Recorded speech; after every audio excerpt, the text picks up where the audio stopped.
Nagkuhan si tatay mo istorya sa tatay sa kuha. Nasa istorya yung importante daw.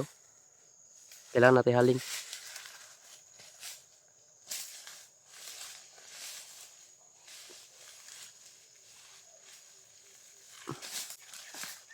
Jaro daw. Ayan mga tol. Tatay Lasaitan mga tol. Pinahinto niya ako. Dahil may importanteng sasabihin po siya sa akin. Hindi siya papasok sa katawan ko mga tol dahil alam niya na may nararamdaman pa ako sa katawan ko kaya hindi pwede siya pumasok. Mga kuwan na dyan, mga kahoy ng mga laya ba? Pandugay maupos bitaw. Tanaw kang bitaw. Ayan ang mga kahoy ba? May importante siyang sasabihin sa akin mga tol. Nirespeto ko muna. Huminto kami ni Jano para kausapin siya. At ako lang ang magsabi kay Jano kung ano yung sinasabi niya para ma-aware din si Jano mga tol at makapag-alerto. Dahil hindi ko alam kung ano sasabihin ni Tatay Lasaitan dahil importante daw ito mga tol. Importante daw. Kaya mga tol, sa lahat po ng solid supporters ko dyan, silent viewers ko po, supportahan po natin yung channel ni Jano. Pag-subscribe naman po sa YouTube channel ni Jano na si Jano Adventure. No? At lalo na din sa hindi pa po nakasubscribe sa akin na mga subscriber ni Jano. Subscribe po kayo sa akin mga tol. Munting dalawin niyo po yung munting channel ko po. Mikoy Adventure 07. Yan. Yan. Paki-share po ang video na ito mga tol para malaman din ng ibang kasama namin kung nasan kami. At saka paki-comment din kung saan sila ngayon dinala. Dahil sobrang lawak ng area na ito mga tol at hindi ko pa rin ito masyadong kabisado na area. Dahil ngayon ako nakapasok dito. No? Ang nagmamay-ari dito mga tol ay si Commander Bangkil at saka yung iba.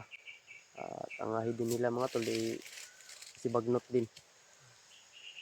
Kaya yan si Bagnot kahit saan yan makapunta, papasok yan.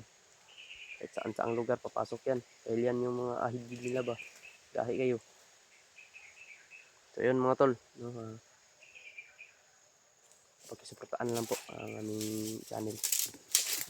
Diyan mo.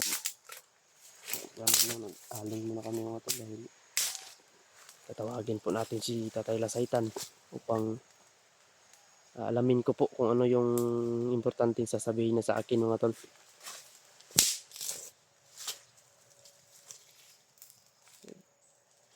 Ulbo-ulbohon ko na ito nagsiga.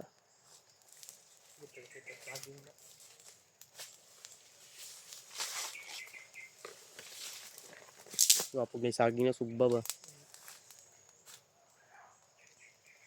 Bida na palit ko saging na. Rasyonan na ito ni bro. Parang gamitan na ito kung aning atong aso basta hindi makita sa kalaban ba?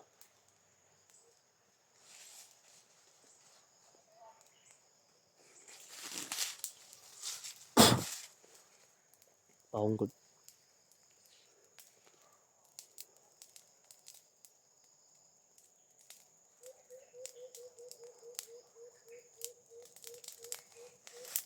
Yan, namusok na.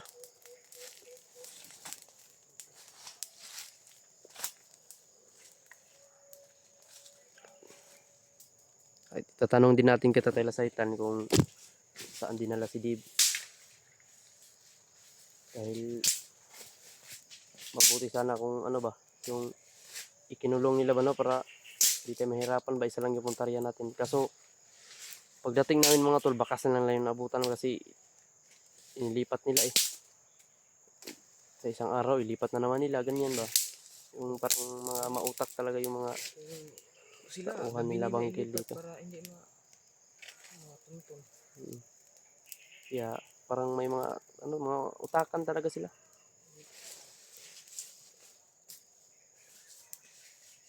Talagang may mga utak ba, mga matalino ba.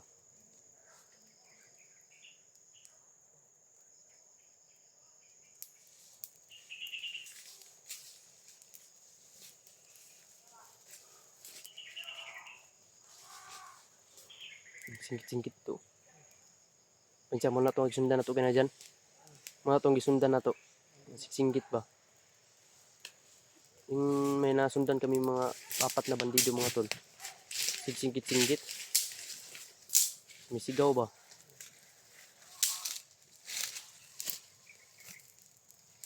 Kaya iwasan muna namin sila ngayon dahil kausapin ko muna sila sa kung nasaan na ba kami. Parang Lugar na to. iba na ata ang nararamdaman ko dito ba.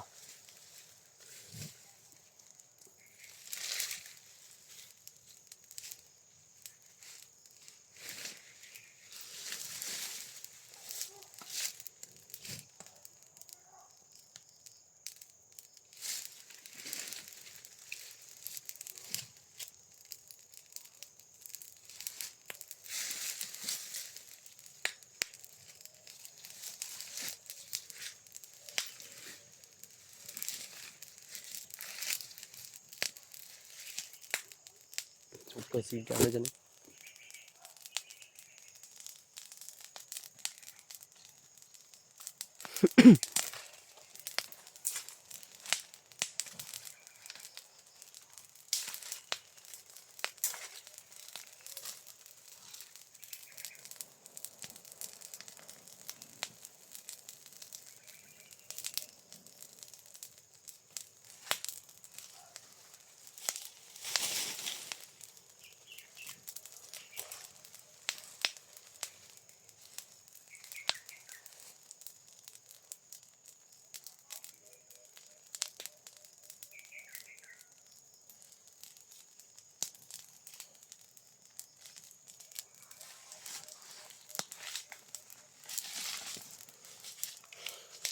Kahit saan eh.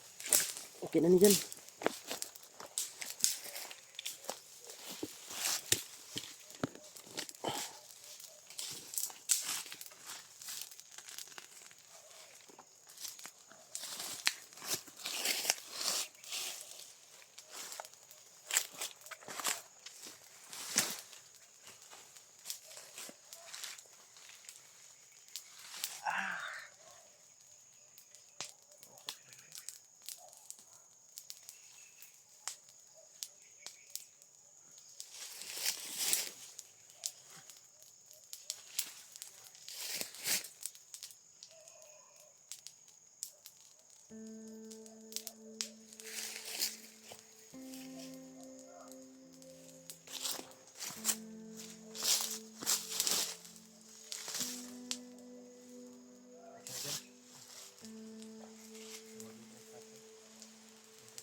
Wala na po ako may pag-usap tayo tay.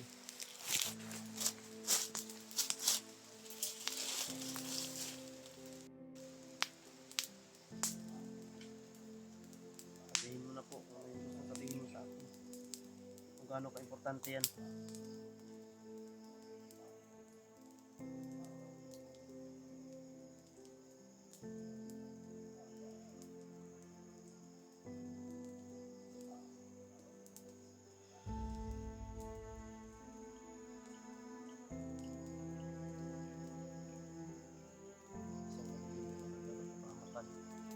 Dapat natin puntahan.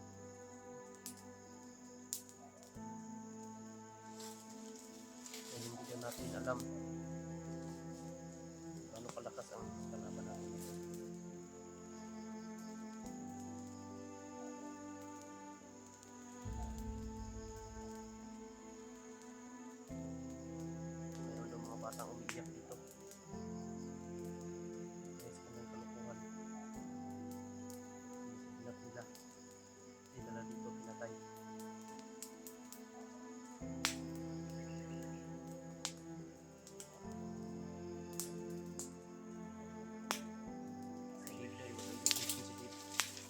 siguradong location si Dave kasi hindi pagkipat nila.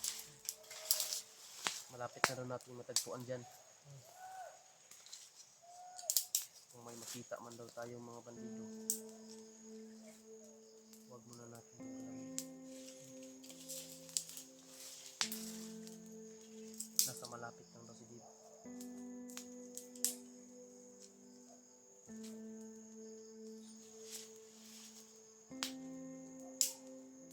Pilitin daw natin hindi makapaputok para hindi sila malarma.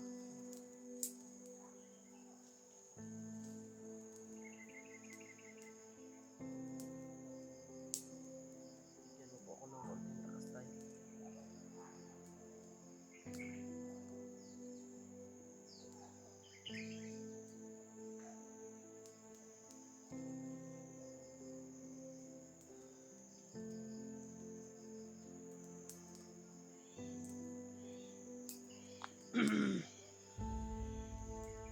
Ah!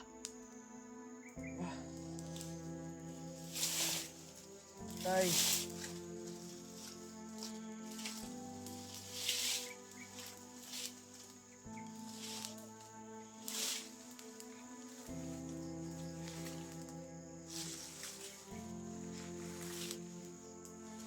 Tay, mag-iingat kami dito ni Gano.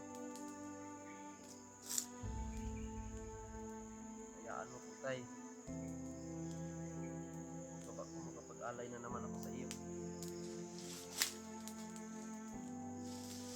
Baka Tay, mag-alay na naman ako sa iyo, Tay. Sahan mo yan.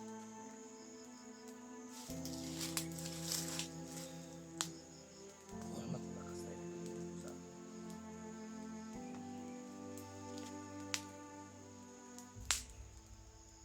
Salamat, Tay. At kumabay ka lagi sa amin.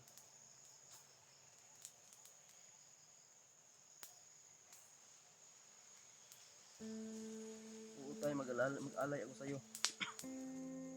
Sa baba ako, mag-alay ako sa iyo.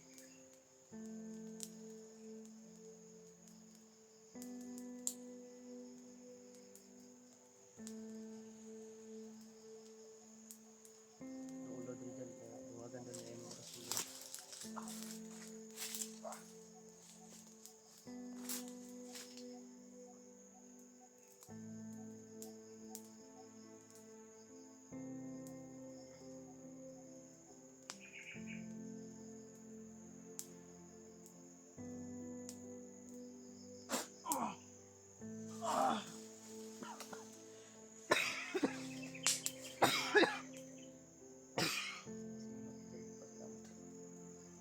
Salamat sa binigay mo na lakas, tay. Thank you so much, Tay.